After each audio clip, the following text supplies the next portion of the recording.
Hi, everybody, and Sarah. Oh, you just gave a big sigh then. Did I you? know. You didn't like the energy of that? No, and I'm particularly sensitive to it, I think, at the moment, because this is why I wanted to do this episode right now. Because twice this week, I've gotten feedback on social media about myself that was rude. And now I'm hyper aware of my everything, like just the way I present. So then I just heard myself speak and annoyed myself. I'm like, Yeah, yeah, yeah. The critic is up. Critic is out. yeah.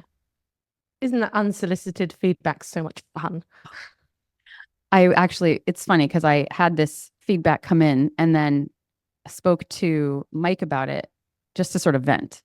And I was like, well, I know Sarah has had feedback as well because she's talked to me about it sometimes. And it's interesting how it's like you can get so much good feedback. And then the one piece of Mm-hmm. feedback that is negative, it's like just like nestles in and it makes a Yep. home and it's like it just nudges you all day. So that happened this week. And then this morning I had something similar-ish, not necessarily critical of me, but just a piece of feedback. I'll talk about it, but all social media based. And it's just set me on edge a little bit. And so I just feel like maybe it's helpful to talk about it because these things happen and they still happen. And it's not like, just because you're recovered or anything like that, that you don't get triggered. It doesn't trigger me to eat necessarily, but it still triggers all the components that used to make me want to eat, like self criticism, insecurity, vulnerability, anger. Yeah. And the word trigger is used a lot now. Most people will have heard of triggers and will have some idea of what they think it means. But we should probably start there about what a trigger actually is, because it's one of those words that sometimes gets misused as well. It can Yeah. be used to kind Hmm. of be kind of dismissive and critical. Um, Well, how yeah, do you so think about it off the top of your head? I'll so Google it too. the top of my head, I feel like maybe I might have read this somewhere, but this is what I always say to people when I'm talking about trigger, is that the whole reason it's called a trigger is if you think about like a gun, that trigger, that tiny little lever or lever, when you pull that, it sets off a massive explosion. So it's this seemingly small thing that sets off a big reaction, and that the reaction is sudden and uncontrollable and has that kind of energy behind it. But the Yeah. thing itself could be considered as small. That's how I would Mm, describe it. I think Would you that's add anything? accurate. I guess I'm thinking about the difference between a trigger and an emotion. You know what I mean? Because sometimes something may happen that creates an emotion within us that, I guess, the spectrum of it. Yeah. What's the difference between something that triggers us versus something that just creates an appropriate emotion in us? I think maybe that's what you're speaking of. Like this smaller thing may create something that feels like a disproportionate amount of energy that follows it because it's tapping into something more than just the quote unquote appropriate emotion that might correspond to it, right? Like it's tapping into other things. Like there's roots that that energy represents, that big energy represents, uh, created by this small Yes. thing.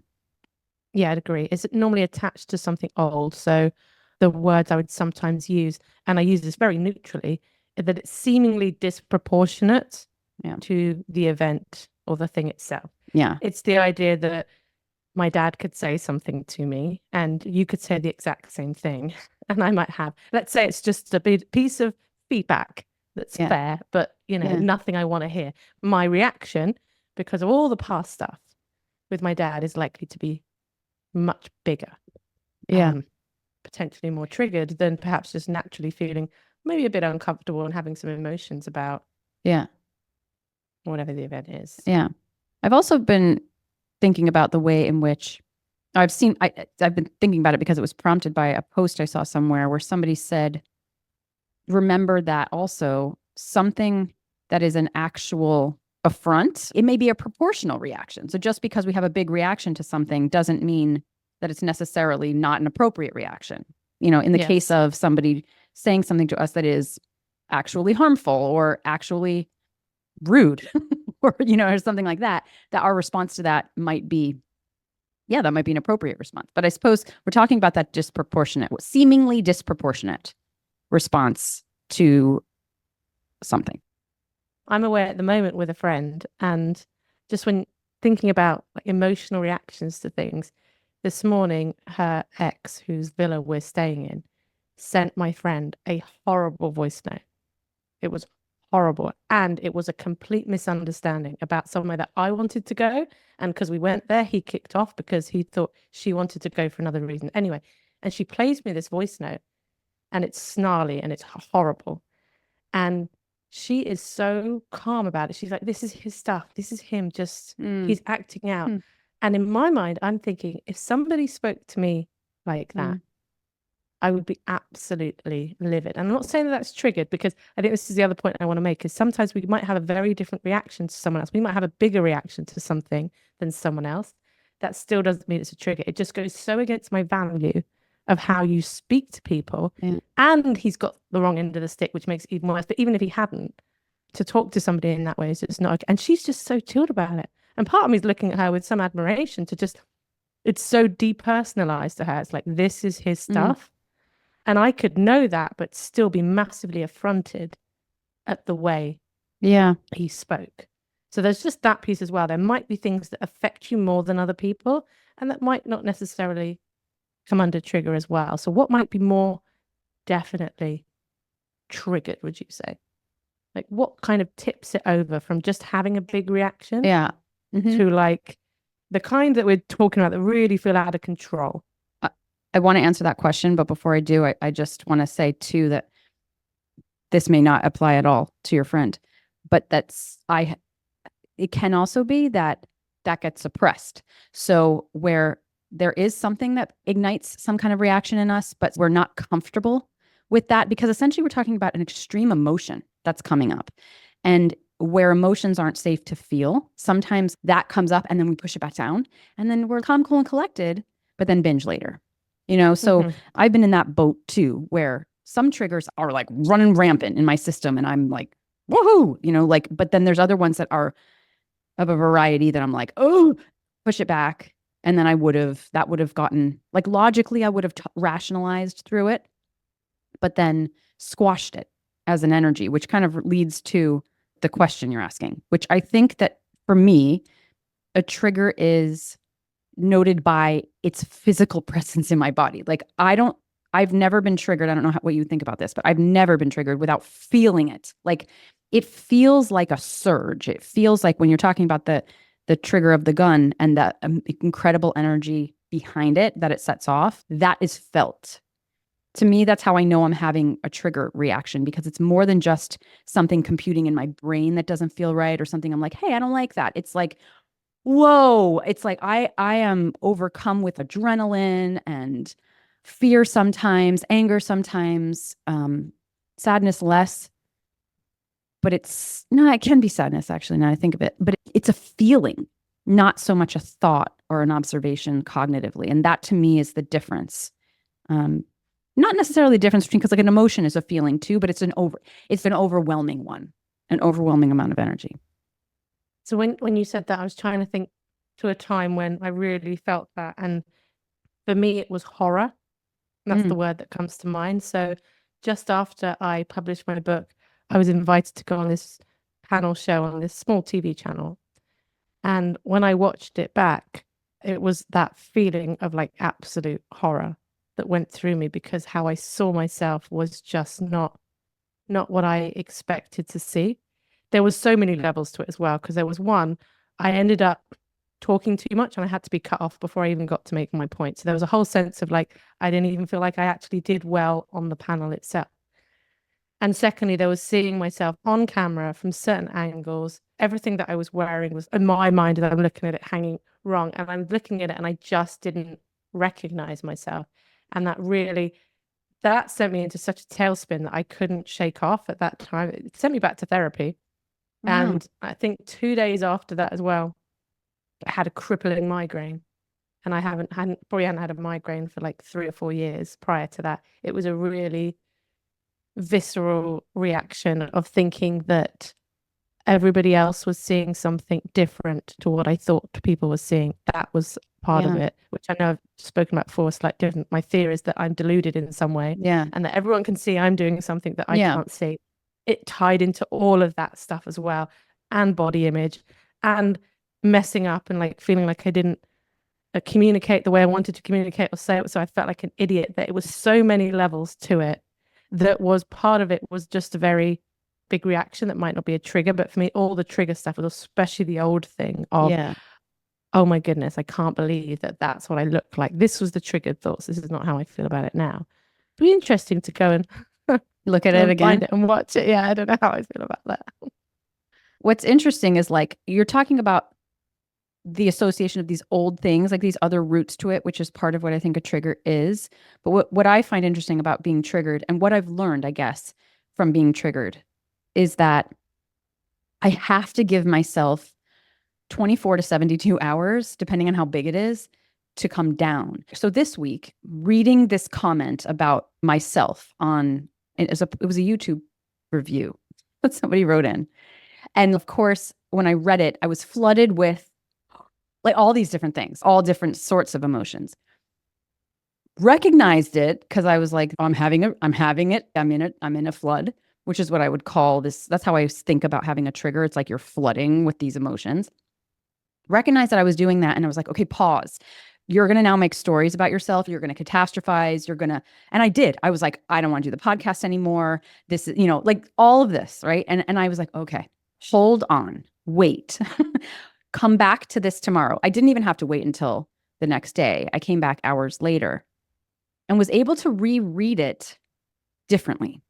So has that ever, and again, like what might it be like to watch that video of yourself again? Would you experience it differently with time? Because time is a factor with triggers. Like there's something about the immediacy and the urgency of danger as a felt sense. And the more time that passes that nothing bad happens, I think that's where the body's like, oh, wait, maybe, is this okay? Is this safe? Because time's gone by and nothing bad has happened. And I know that doesn't even sound logical because it's like, well, no, obviously what's going to happen? Is a person going to come out of the screen and, who's going to knock down your door and tell you that like your clothes were all wrong and like you have to get out of town and forget your book. Like we know that's not going to happen, but there's still the felt sense of that.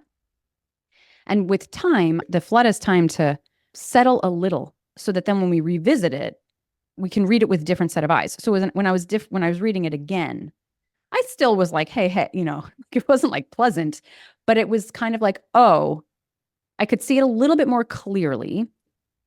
I had more comfort in pointing out the parts that I was like, I don't agree with that. I don't agree with that. Okay, I could see her point here, and I was safer with that. And to me, coping with the triggers is something that has shifted a lot for me in recent years because just by paying attention to what goes on and having been triggered enough times where I'm like, okay, this is a symbol of danger somehow.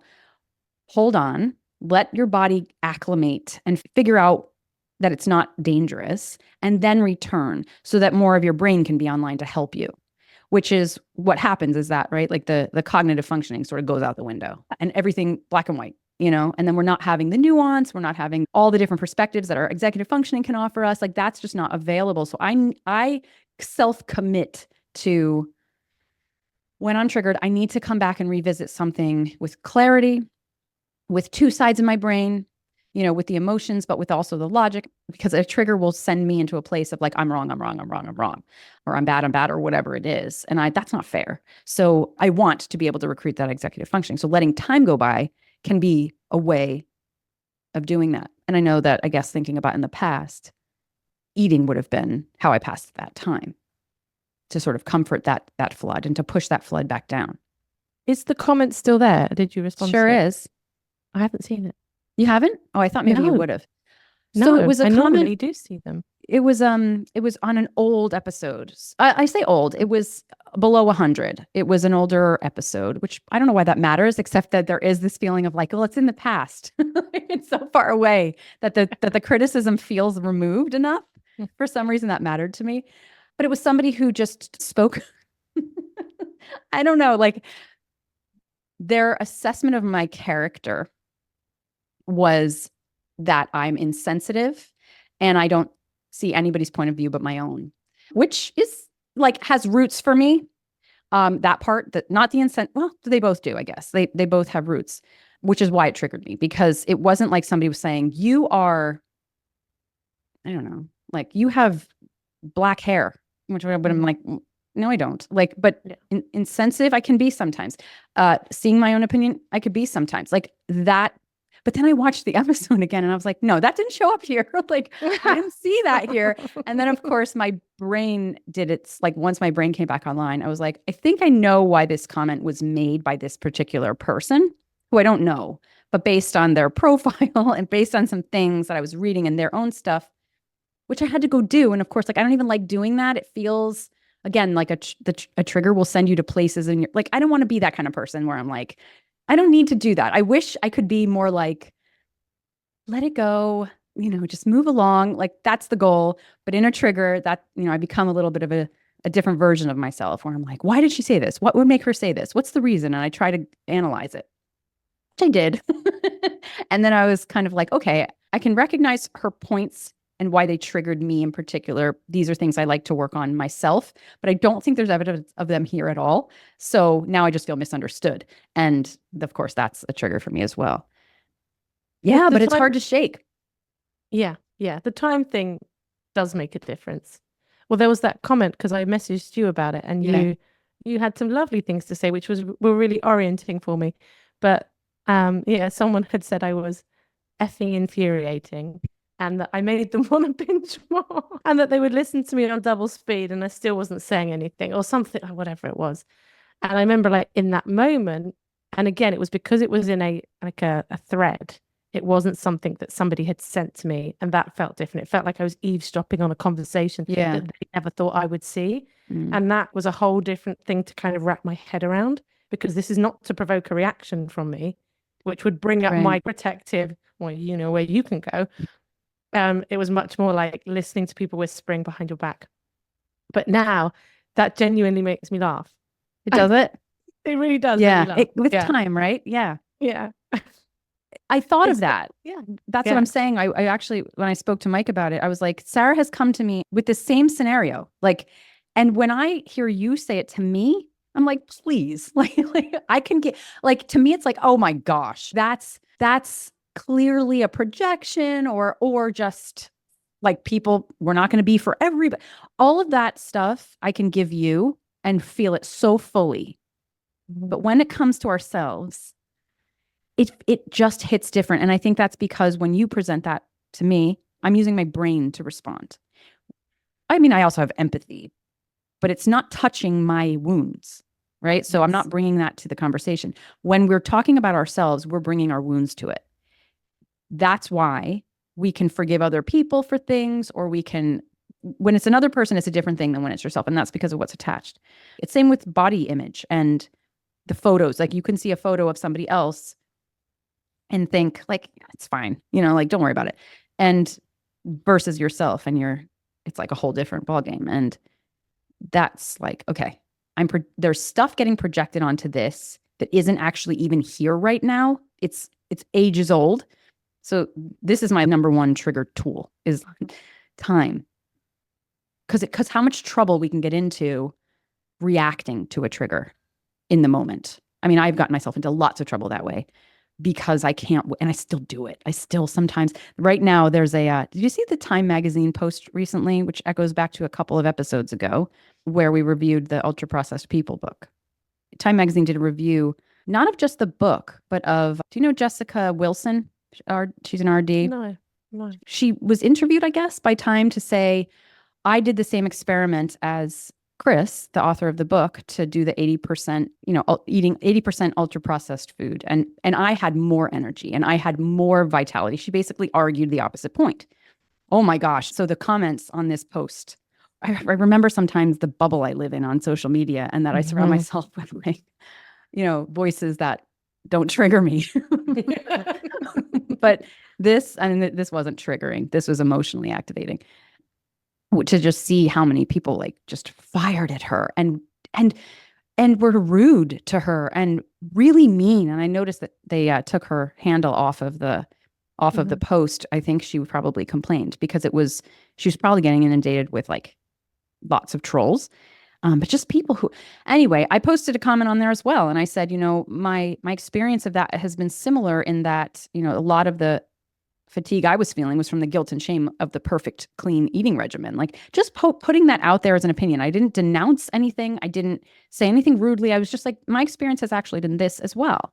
I think this is another way to look at it. Well, I get people writing back to me, and when I do, it's like, ooh, ooh, ooh, like there's it's such a vulnerable thing. I forget why I brought it up. Oh, because my instinct is to be like, well, you know what, Sarah? Not you, Sarah, like, the person writing in the post. That's, my instinct is to shoot back right away. And it's like, don't do it. Don't do it. Let time pass. Don't be impulsive in the reaction. Don't be impulsive in the reaction. That's burned me so much. And that's newer, that I can wait. But I really want to write back to something, like, just like defend it a little bit. I'm not. I'm also thinking, because I don't really use the word triggered very often. So when I think about actually feeling triggered, there was a time not that long ago, only a couple of years ago, when just my dad raising his voice in irritation, my body would just flood with adrenaline. So that's sometimes for me, what I think of as like a trigger is like a flood it's like adrenaline. That's what it feels like. Yeah. And then there's something else, which is a little bit like it, but I would probably use the word activated. Yeah. So at dinner last night with my friend, she was giving me some feedback about something that she was like, you sometimes do this, and I'm having some feelings about it. And as she's starting to say this to me, I can feel this activation, like everything kind of rushing through me. And I just noticed, I'm like, okay, Sarah, you're being activated. Now is not the time to figure out what this means about you. Right. So my job now is just to try and understand what it is that she's saying, acknowledge what she's saying, and then I need a little bit of time to reflect. And it was one of those annoying things where I was like, can you give me one example? She couldn't give me a single example of what she's saying. And I'm like, this is like a complete blind spot for me. If what you're saying is true, this is a complete blind spot. And again, I'm just like, will you just give me the gift of mentioning it when I do? And that's what I need. And I'm still waiting to find out. So working through the activation, how long did it take for you to feel like you could? Because it's like that part of you that said your job right now is not to figure out what it means about you, but to hear her, or just like listen and take it in, requires like a certain amount of regulation. So potentially maybe this is the difference between activation and trigger, where it's not so big that you're like completely like, I can't even, I just need to step away. That there's this spectrum of that, where sometimes we might find ourselves and I actually think activation is a good place to begin working on coping with the triggers, because it's the beginning. It's like it's the lower version of one. And so there you might have a little bit of access to the part of your brain that can kind of slow you down, talk you through it. Okay, like just listen, don't react. Like being able to do that is the skill. And in a trigger, it's probably, definition of trigger would be like you're too overwhelmed to do that. The emotions are too overwhelming. But in activation, maybe you have some access to that part of your brain. Yeah, maybe the trigger is really kind of hitting the fight and flight centers, fight, flight, freeze centers.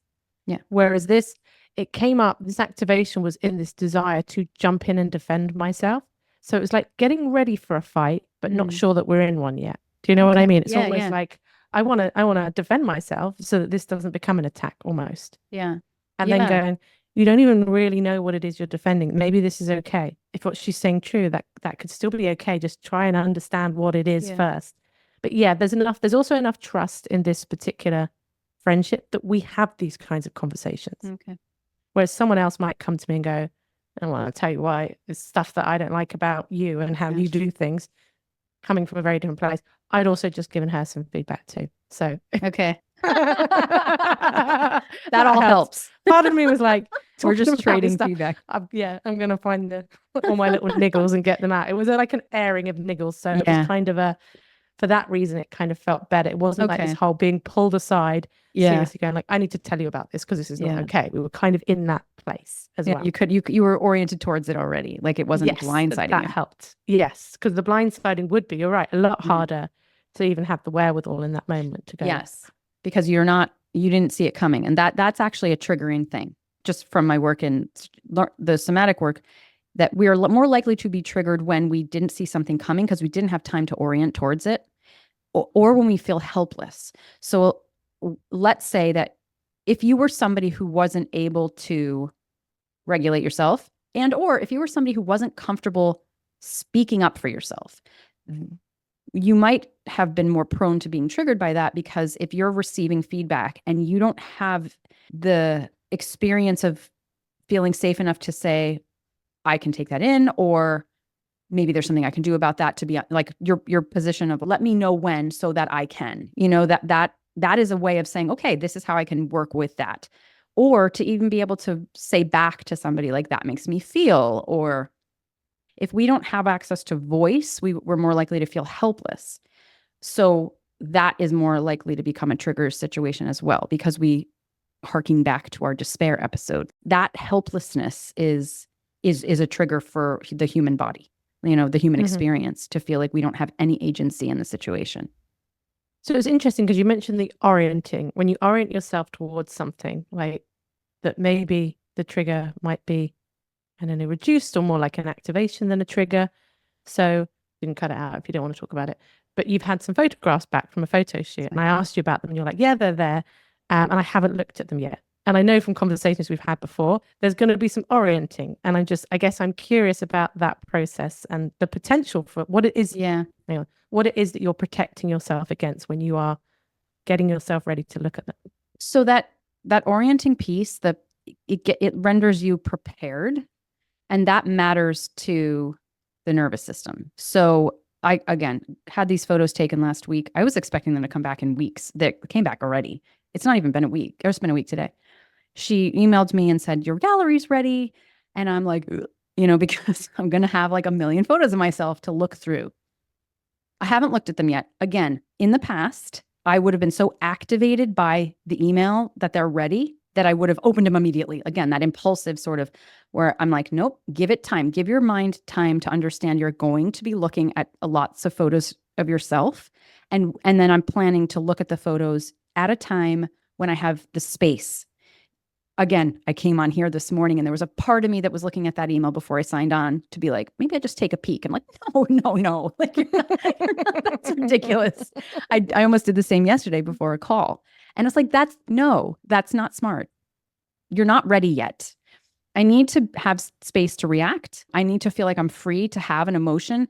And that takes for me I have to prepare for that somehow. I need to let my body know, like, hey, we might be activating, and that's okay. It's not an emergency. My instinct personally with feelings that I'm uncomfortable with is to think of them as emergencies. And I still don't feel like that's a very quick, like I have to really understand that it's not an emergency. And I prefer to do that beforehand rather than having to do it right in the middle of the activation. So I give myself the time and space. Right now, I think in the background of my mind, I'm preparing for that. I'm just kind of like, I'm going to look at photos of myself and they may be activating.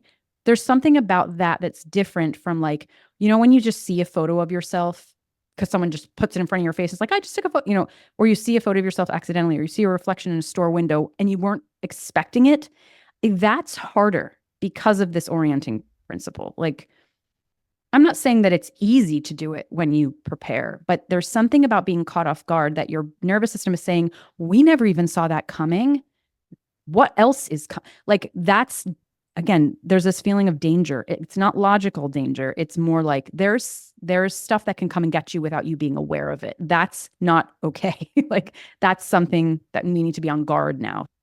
And I think one of the things that I think about your story or just your experiences that I think is really helpful for other people, one of the many things I would point out that's really helpful for other people, is that I would imagine that there would be people out there who would be like, well, I'm not recovered unless I'm no longer triggered by looking at my body in certain ways or anything like that. Do you see what I mean? I think sometimes people see it as evidence that they are still, yes, like disordered with food or body or whatever it might be. And I guess I'm curious how you would communicate that, how you think about that. There may be body image coaches who can say that. I don't know. I actually haven't seen anybody say like definitively that they're never activated by their own image, at least sometimes. But I just am not that person. So I represent, and I feel like, again, you got to find what you need. But for me, I feel like if I thought it had to be perfect, I wouldn't ever feel, like, no, I can manage my activation around these things, which is, to me, it's like, that's all I need. That's coming from a place where I come from, where like body image just took me down and sucked me under. This is recovered. Like, this is like, I can work through it. I don't self-abandon, but does it activate? Sure. I don't believe that activation is the problem. I think it's how we cope with the activation. That's been my life experience. And I completely appreciate if somebody else is like, no, I want to get to a place where I'm so free and clear of the stuff underneath that I don't feel it. And I'm like, yeah, me too. I'd love that. I'm working on that all the time. That might take me a lifetime because I don't know that we ever clear all our stuff. I mean, I don't think it's possible to be trauma-free, or, it's like not being human almost. Like, there's just always going to be dark or pain or stuff, history. To me, it's more realistic to think about, how do I cope with it better? So for me, when we're talking about triggers, it's not about not having them. It's about being more efficient at moving through them and not self-abandoning through them. And maybe having them a little less frequently. I would say that the frequency of them has gone down for sure. And the amount of time it takes to come through them has shortened. Because even when I got on the call again, not a trigger, but when I saw myself, because my hair's tied back and I'm on holiday, I'm in Spain anyway, and I caught sight of myself and I was like, oh, I'm not liking what I'm seeing. I feel uncomfortable with my appearance today. And that's not really in my body. Like, I'm not feeling it as a bodily sensation reaction. It's just like, oh, okay, like, I don't really like pulling my hair back. It does something to how I see myself that I feel like, just feels like not me. I feel like I look too different. So that reminds me of the window of tolerance idea. If your window of tolerance is just wider today, window of tolerance being your capacity to hold stress without becoming overwhelmed by it, which changes day to day, you can be in the uncomfortable place without being in the overwhelmed place. When we go into overwhelm, where the amount of stress we're experiencing exceeds our capacity to hold it in the regulation zone, that's where we're going to be activated or triggered. You may just have more access to a wider window of tolerance right now. That's why sometimes, how some days the same thing could happen, but you're like, I don't care today as much. Like, I can easily bypass that. It's not bothering me. Whereas other days you're like, oh, and when you're tired, Yes. anytime that there's stressed. yes, because of course this narrows your window of tolerance, where you're like, you can't hold as much. That's helpful, I think, to think about as well, where you're like, there's times where I can tolerate this. Maybe my capacity's lower today. That's something to respect. That we've talked about it here before, that quote, if you only have 40% to give and you give 40%, you've given 100%. It's like that idea. It's like respecting the place that you're in and not expecting yourself to be 100% capable of moderating 100% of your stress 100% of the time. That's not human.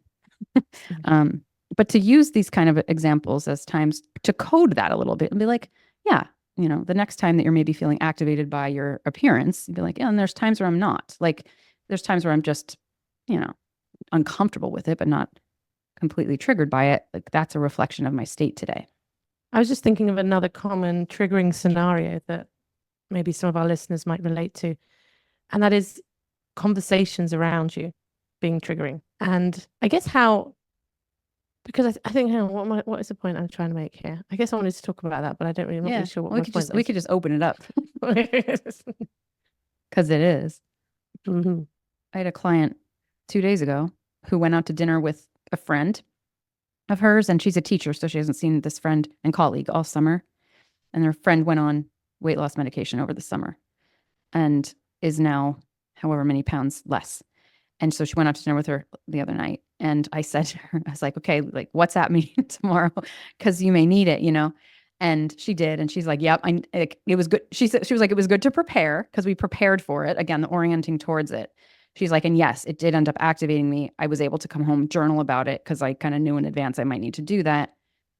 But it's still an activation. It's not like just preparing for it it's like, okay, great. Now we're good. It's a very difficult thing to be around things that provoke jealousy or anger and just this discomfort chronically, especially if we're like around that a lot, and how to manage that. How do we manage chronic kind of activation? Or yeah, I would say that, like, because it's one thing to be triggered by an event and like let time go by and work through it as like kind of one off. But what if it's always there? What if it's there day to day confronting you? How do we handle it, Sarah?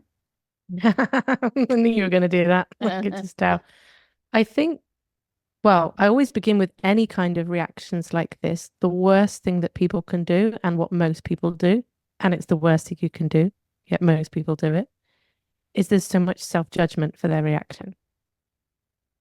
So I just think of as like that compassion and reassurance. Imagine offering it to a kid who's just in a physical meltdown, like they're completely overwhelmed by their emotions, they're unable to regulate. What does that kid need? They don't need rationalizations of going, because this is the thing, is that you can go into the cognitive place and go, well, that's them and they're allowed to be like that. And, I'm allowed to go, no, that's not me and all of that. But that's this executive functioning up here. So I think at the bodily level, the first piece I would be looking at anything that removes self-judgment. So for some people, that's compassion. For some people, even getting angry can be a way of like, I'm not judging myself. I'm angry at the situation, or I'm angry at that person, is a way of trying to not take it all on yourself, your reaction, if you see what I mean. That's where I would start. What would they do next, Steph? Well, annoyingly, I always want to go to the intellectual. And I wrote a post off the heels of this client's experience yesterday, a subscriber post that talked about kind of the intellectual side of like how we might cope. But the part that actually felt like the most effective is the part where we separate the emotion and the activation / trigger or whatever from the story. So it almost feels like the same thing to have an emotion of like, oh, this person's constantly talking about their diet, or this person lost all this weight and it's making me feel really insecure. To go right from that feeling to a story about it. Like, and that means, I'm less than, I should be. How can she and I can't?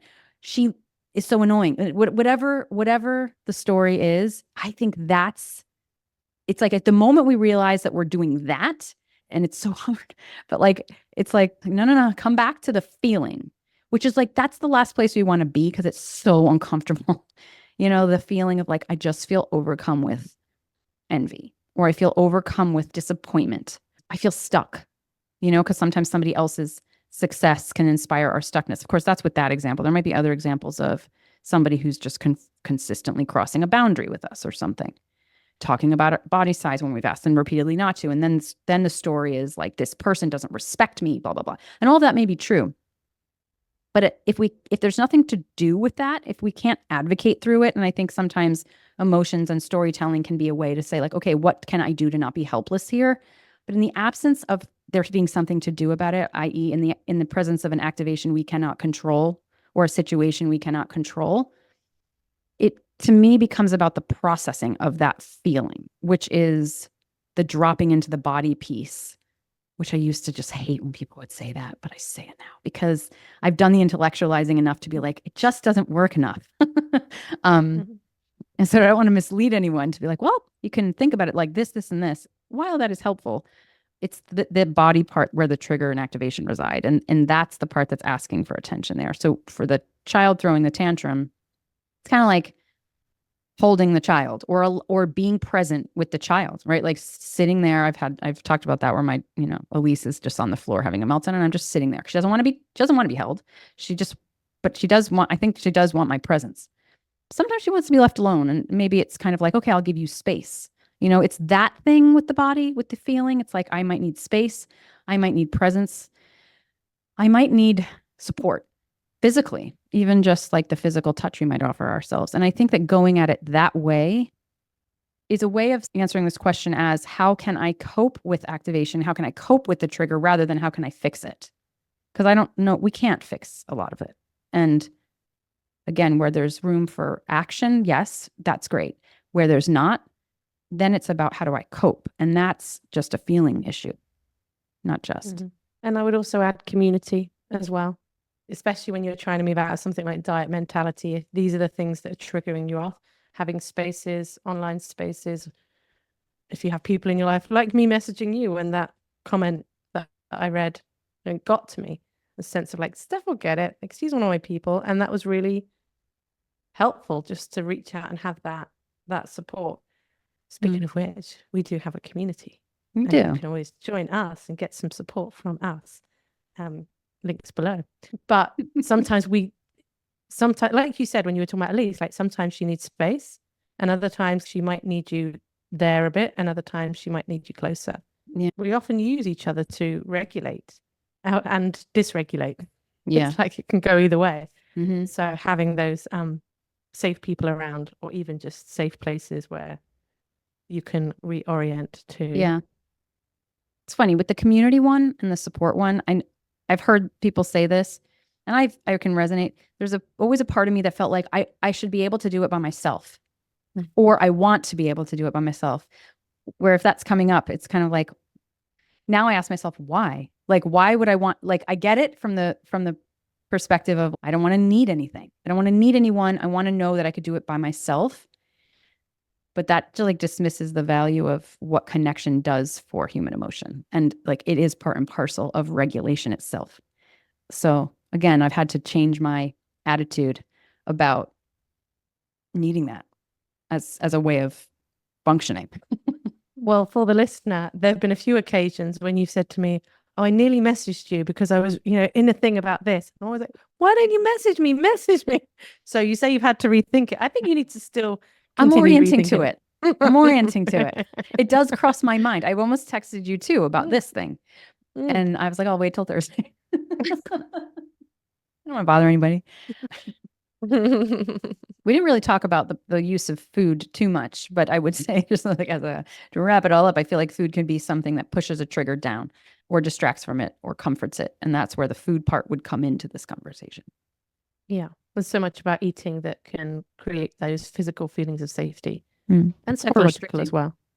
Or restricting, yeah. Either one. Yeah.